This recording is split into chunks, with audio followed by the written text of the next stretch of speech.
যে একটা কোম্পানি তার ব্যবসা শুরুর জন্য তার মেশিনপত্র আমদানির পর্যায়ে যেতে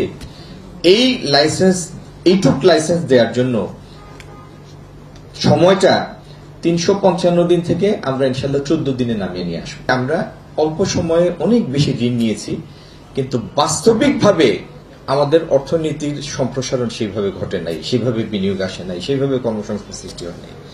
যে জন্য এই যে বছর বছর শুধু ট্যাক্স জিডিপি কমে, রেশিও কমে, তার কারণ হলো এই ইকোনমির সাইজ ট্যাক্সেবল না। এটা যে যথেষ্ট পরিমাণ জাতীয় বিনিয়োগের ক্ষেত্র তৈরি করছে না। একটু আগে আমাদের এনবিআর এর সদস্য যেটা বললেন যে আমাদের ট্যাক্স জিডিপি রেশিও কম, শুধু কম না, আপনাদের আমি একটা তুলনা দেই তাহলে সবার জন্য বুঝতে সুবিধা হবে।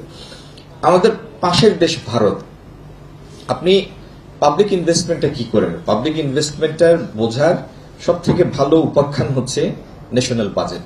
এটাই আপনার পাবলিক ইনভেস্টমেন্ট।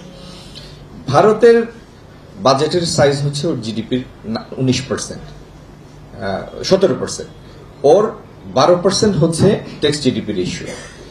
আপনি স্ক্যান্ডিনেভিয়ান দেশগুলিতে যান, ওদের tax GDP ratio around 40%।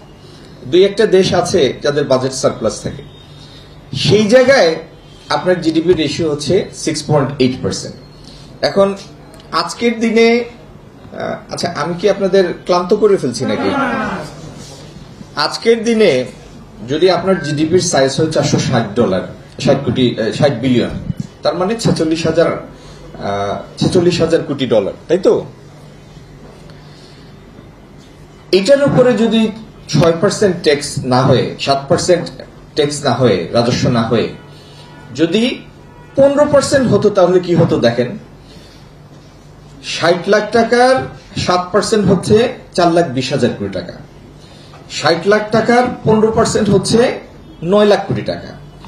9 lakh কোটি টাকা দিয়ে যদি আপনি রাজস্বের উপর ভর করে আপনার যদি বাজেট সাজাতেন, তাহলে সেই বাজেটের সাইজ হতো 13-14 লাখ কোটি টাকা।